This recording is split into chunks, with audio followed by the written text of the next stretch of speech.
domingo das 10 ao meio-dia, a Sofise comanda o programa Sementes Musicais. Um elenco de apresentadores com informação apresentam os diversos gêneros da música, do clássico às músicas popular brasileira. Sementes Musicais, das 10 ao meio-dia, todo domingo, aqui na Rádio Aperipê. Educação, cultura e jornalismo cidadão. Antônio, bom dia. Bom dia, dona Olga. A gente quer saber o que é que você vai apresentar hoje. Bom, hoje na primeira parte do programa, né, que eu vou dividi-lo em duas partes, a programação de 2 horas. Nessa primeira parte eu vou falar um pouco sobre a educação musical, um pouco do aspecto histórico da educação musical, do cantor feônico, como isso aconteceu. Coisas bem pontuais, assim, que eu acho bem importante, mas... E, claro, teremos músicas, várias músicas entre essas. Na segunda parte eu vou fazer um programa um pouco mais direcionado a Ravel.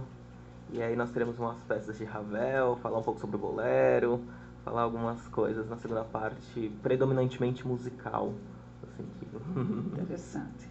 Então, eu quero aqui me despedir dos nossos ouvintes neste momento agora, para deixarmos o programa inteiramente sob a responsabilidade do nosso colega Antônio Chagas Neto. Antônio, a palavra é sua. Muito obrigada pela sua vinda, por estar aqui conosco. A gente se sente, de fato, muito honrado com a sua presença. Muitíssimo obrigado, dona Olga. E é uma honra para mim, mais uma vez, estar aqui. Bom, então, bom dia a todos os ouvintes. Estamos, mais uma vez, com o programa Sementes Musicais. Eu, Antônio Chagas, apresentarei sempre no 4º domingo do mês esse programa direcionado principalmente à educação musical, nessa sua primeira parte, tratando um pouco mais disso. Antes de começar o programa propriamente dito, eu queria tratar um pouco sobre o programa Sementes Musicais, que ele está no ar desde 92, então já tem muitos anos. Queria dar os parabéns à dona Olga e todo mundo da Sofise, né? Isso é uma grande conquista, você ter um programa há tantos anos numa rádio. Ok, então vamos começar agora a tratar um pouco sobre a educação musical. Vamos pegar um pouco o aspecto histórico da educação musical. Bom, na verdade, quando a gente fala em educação musical, é engraçado no sentido que a gente pensa sempre numa instituição de ensino, alguma coisa, mas na verdade, o processo de ensino-aprendizagem ele acontece em diversos ambientes, né? Todo tempo nós estamos aprendendo com alguém, em algum lugar, né? Então isso é uma coisa muito presente na nossa vida, o ato de aprender. Então, a educação musical ela pode acontecer em múltiplos espaços das mais variadas formas possíveis e não somente numa instituição, tudo. Então, vários autores eles tratam sobre esse aspecto do ensino, do ambiente, de como isso é dividido ou não. Alguns rebatem algumas alternativas, outros não. Então, tem um deles chamado Libânio, que ele é da área de pedagogia. Em seu livro Pedagogias e Pedagogos, para quê? Ele dá uma definição, né? Ele divide o tipo de ensino em 3 etapas: formal, não formal e informal. Bom, então eu vou tratar aqui o que ele trataria como um ensino informal. Seria caracterizada pela aquisição de saberes de forma não intencional, ocorrendo de maneira difusa e dispersa. Então é aquele aspecto que a gente aprende de uma maneira extremamente natural, às vezes sem intenção, mas por imitação ou por observar. Às vezes as crianças elas têm um jeito muito parecido com o dos pais, então isso é uma forma de aprendizado. A outra, a não formal, é realizada em ambientes educacionais não convencionais, mas que possuem certo grau de intencionalidade e sistematização. Por exemplo, às vezes um ensino particular ou um conselho que você vai dar, uma ajuda que você vai dar para alguém, e isso você tem a intenção de ensinar e às vezes tem um aspecto mais sistematizado. E a terceira maneira, que é a formal, ela possui um alto grau de sistematização, de intencionalidade, são principalmente as realizadas nas escolas, né? E elas são vinculadas normalmente a um órgão, uma instituição, como a educação básica, como todos esses aspectos. Então, o que a gente vai tratar no programa de hoje, a gente vai falar sobre a educação musical nesse ambiente um pouco mais formal, na escola de educação básica. Como ela entrou, como aconteceu isso, Porque quando a gente tratou, né, no programa passado sobre a Lei 11.769 de 2008, essa lei, na verdade, ela não caiu de paraquedas, né? A educação musical, ela tem todo um aspecto histórico. Então, por isso que eu quis trazer hoje como aconteceu isso, como ela chegou até os dias de hoje, como foi se modificando. É muito importante para a gente entender a nossa realidade e a gente saber também o nosso passado, como isso procedeu. Bom, então vamos voltar agora a falar um pouco. O primeiro registro, assim, formal da música na escola, na educação básica, é engraçado que às vezes a gente não pensa nisso. Nossa, quanto tempo será que a música ela entrou? Na verdade, foi há 175 anos atrás, no Colégio Dom Pedro II, no Rio de Janeiro, em 1838. Então, imagina, né? Em 1838 já existia música na escola. E ela tinha qual objetivo, né, nessa questão? Ela tinha o objetivo de formar plateia, né? Era muito direcionada à elite, num primeiro momento, mas ela tinha um objetivo de formar as plateias, demonstrar as questões musicais. Ela durava 8 anos, né? Ela estava inserida durante 8 anos na grade curricular lá dessa instituição. O aluno ele teria essa aula durante 8 anos. E ela era predominantemente baseada na música vocal. Isso. E é engraçado que a educação musical, né, no Dom Pedro II, no Colégio Dom Pedro II, ele influenciou também outras instituições, outras escolas da região. Então elas começaram a imitar essa questão. Então isso foi uma coisa muito importante, esse primeiro momento. E o Colégio Dom Pedro II existe ainda hoje, lá no Rio de Janeiro, né, também com atividades musicais, uma coisa muito, muito interessante, essa permanência. Então, com o tempo, a educação musical na escola ela foi sofrendo algumas transformações, algumas alterações. Claro, a depender do educador que estivesse à frente, né, do professor que estivesse ali à frente, da própria direção da escola. Então, uma coisa muito parecida hoje em dia, né? Então, às vezes o professor, ele bota a sua realidade, né, no ensino, ele quer demonstrar aquilo, outros já têm uma visão diferente, ou às vezes o diretor impõe uma coisa, a coordenação impõe outra, ou às vezes trabalham de maneiras conjuntas, enfim. Então, cada instituição, né, cada órgão trabalha de uma maneira diferente. Então, ela foi se transformando com o passar dos anos, mas uma questão marcante nisso é que era o ensino conservatorial. Ainda existia muito modelo europeu de ensino de música, como isso acontecia.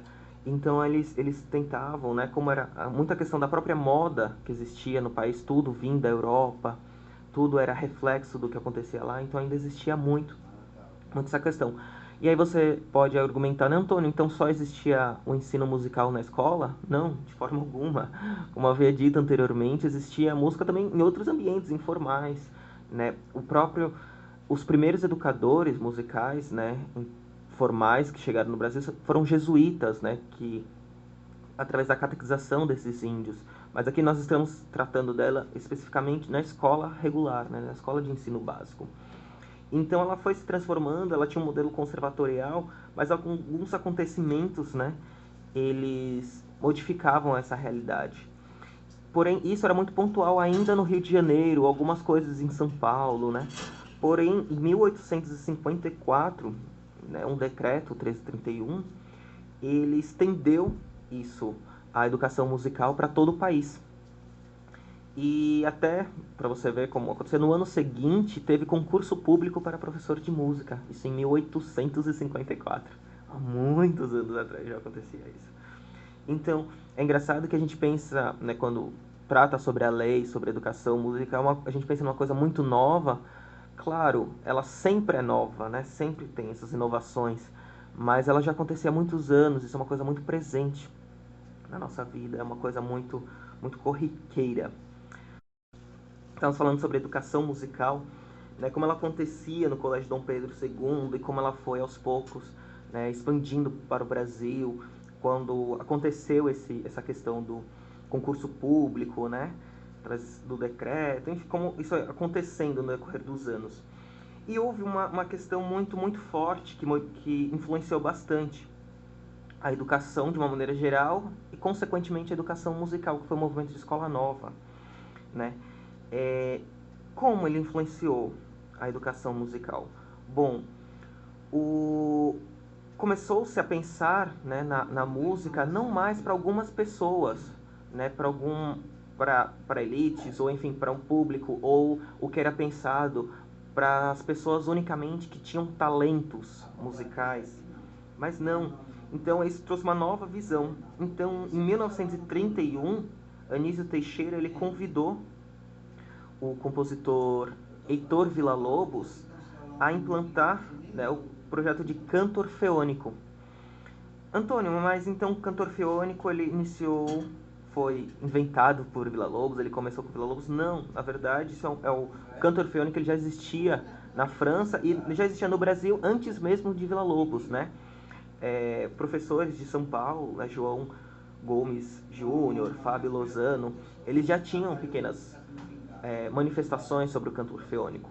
Mas Villa-Lobos foi o que sistematizou e conseguiu implantar isso em todo o Brasil. Ele incorporou, né, deu um corpo maior ao canto orfeônico.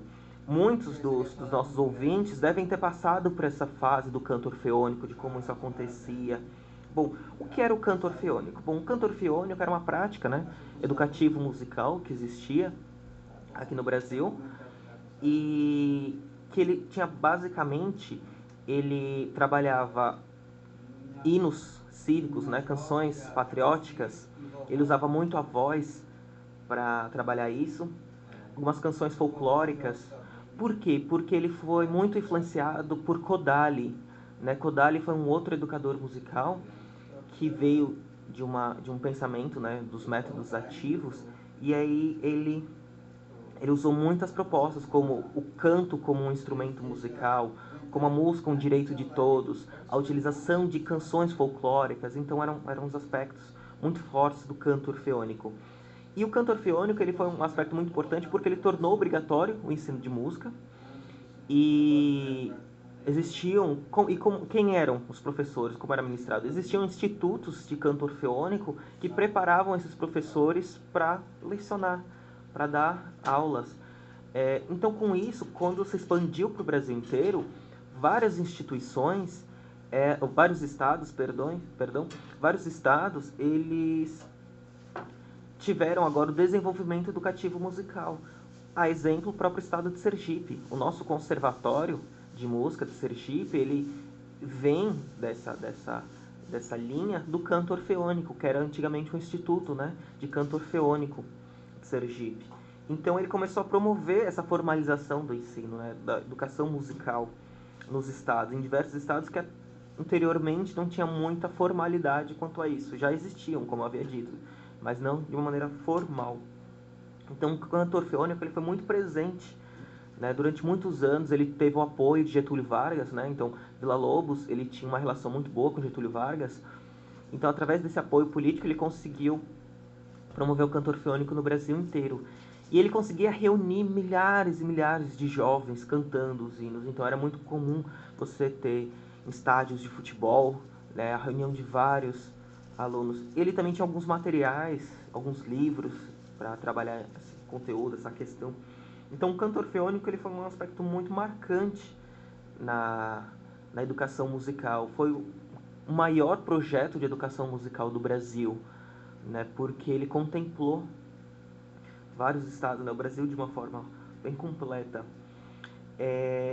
E assim ele perdurou, né, então ele iniciou em 31 e ele perdurou até a década de 60, mais ou menos, final da década de 50, início da década de 60, com a própria queda de Getúlio. Então a própria vai perdendo aos poucos a força, e aí a LDB de 61, né, ela modificou isso, né? Ela transformou o canto orfeônico em educação musical. Então as escolas agora elas teriam educação musical. Antônio, qual foi a grande modificação? Bom, na verdade, não ocorreu uma grande modificação, porque quem ministrava essas aulas? Os próprios professores que estavam dando aula anteriormente de canto orfeônico.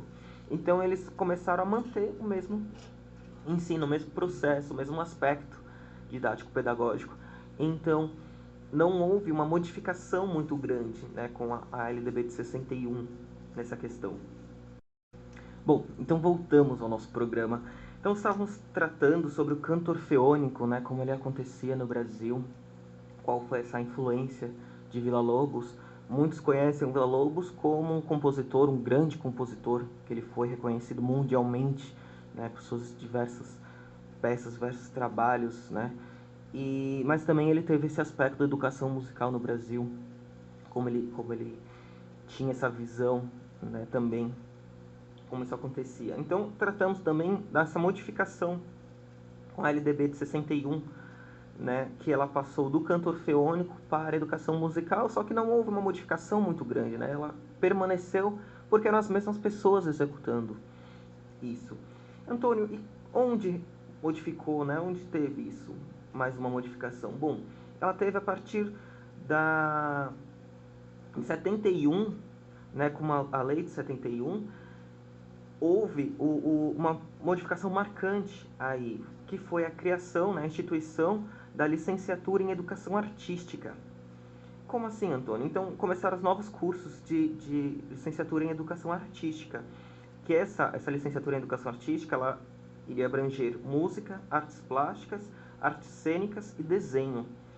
Então, a partir daí, começou-se a substituição de educação musical por educação artística. Né? O próprio currículo ele começou a aderir a essa questão da educação artística. Então, criou-se um professor polivalente.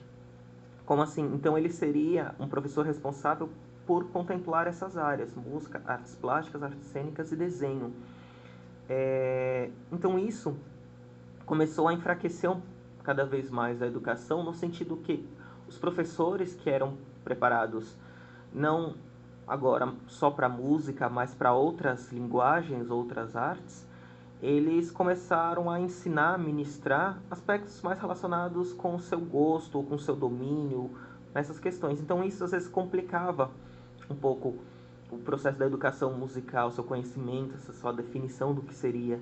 Então a música ela foi perdendo espaço cada vez mais a partir da década de 70. Com isso, ela foi caindo às vezes no esquecimento. É engraçado que às vezes as pessoas falam, bom, a música ela sumiu das escolas. Bom, na verdade não, ela não sumiu, porque a música ela sempre esteve presente, né? Sempre cantando. Os próprios alunos cantam, levam som, né, para a escola, hoje seu celular, que hoje tem vários, né, o smartphone, o MP3, né, o iPod, enfim, todos os seus aparatos tecnológicos, a própria instituição. Então é muito comum a gente observar as pessoas cantando em eventos. Então a música ela estava presente. O que foi se perdendo foi o pensamento pedagógico musical, né? A educação pensada como uma disciplina, né? Como um conteúdo a ser ensinado. Então ela foi perdendo um pouco esse espaço da escola.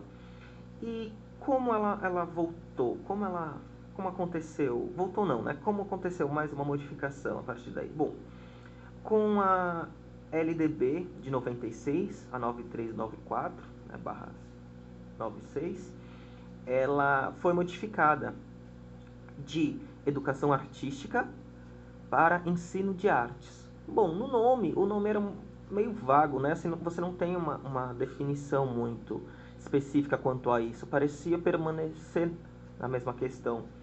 Porém, com a LDB veio o PCN, os Parâmetros Curriculares Nacionais, que eles norteavam um pouco.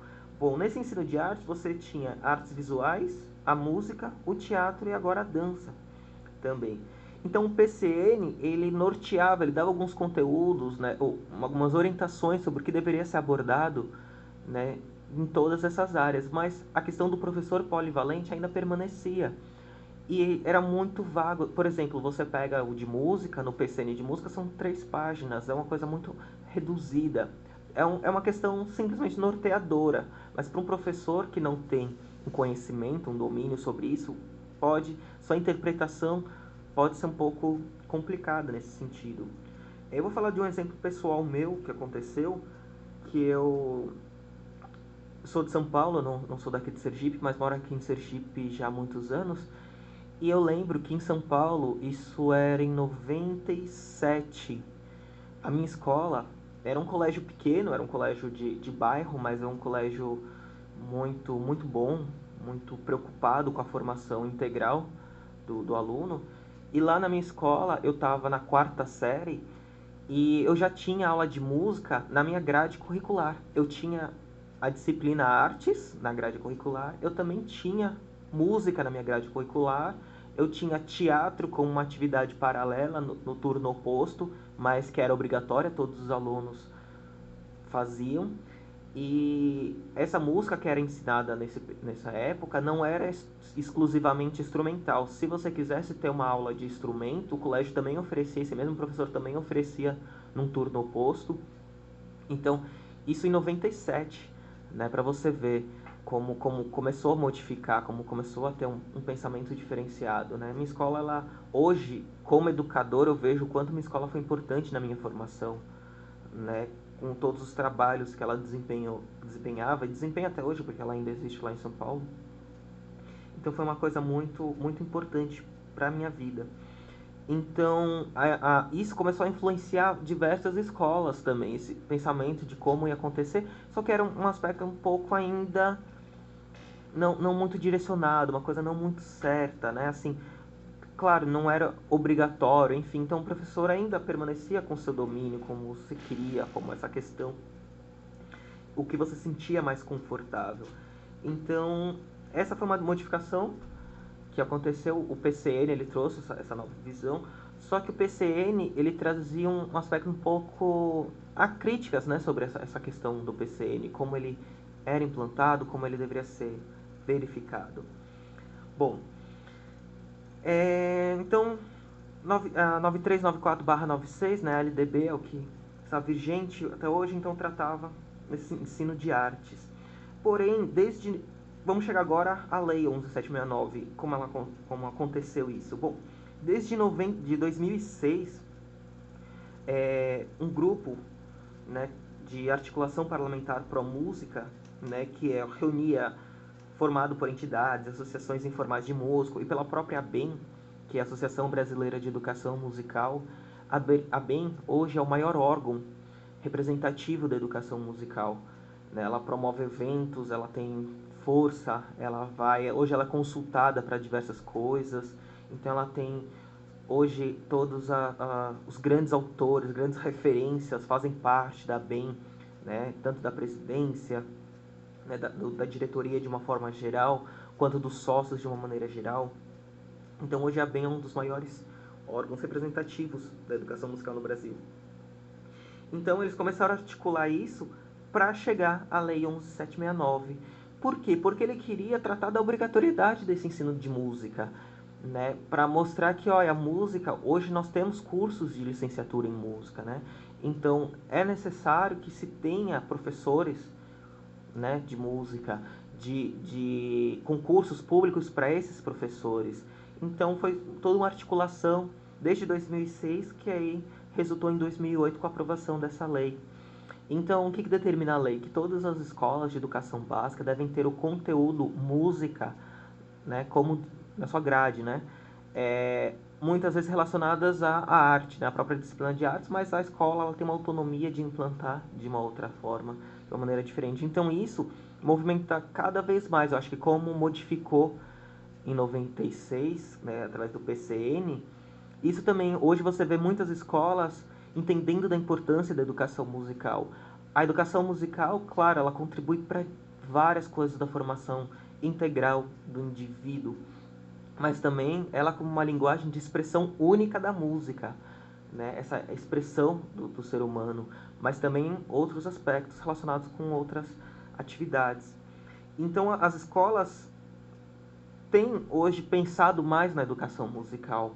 Então é muito importante que os pais verifiquem hoje como as escolas estão tratando a música, se tem um professor de educação musical, como é que isso está acontecendo, né, como funciona. Hoje a educação infantil, ela trata muito de música, claro, né? Então todos os professores de educação infantil tratam de música, né? E é importante que esses profissionais eles tenham uma visão correta da educação musical, que realmente deve ser trabalhado. Para isso estão os especialistas em educação musical, que são os professores formados dos cursos de licenciatura. Hoje nós temos um curso de música licenciatura na UFES, do qual eu fui da primeira turma de música da Universidade Federal de Sergipe, o qual eu tenho muita honra em dizer que fiz parte desse grupo, porque é um curso que está se estruturando cada vez mais, adquirindo novos profissionais. Esse curso ele teve início em 2007, né? Como eu disse, eu fui da primeira turma, e ele promove cada vez mais, então ele trouxe uma visão muito forte da educação musical. Lá na própria instituição nós temos o PIBID, né, que é um projeto de iniciação à docência, que tem parceria com as escolas. Tem o próprio estágio de formação desse educador musical, que ele vai nas instituições. Então é uma parceira muito forte aqui no estado, essa questão do curso de música licenciatura da Universidade Federal de Sergipe. E claro, nos outros programas eu trarei convidados, então nós teremos professores da Universidade Federal de Sergipe, professores de outras universidades, vários outros entrevistados para tratar um pouco, para contemplar a educação musical de uma visão bem ampla.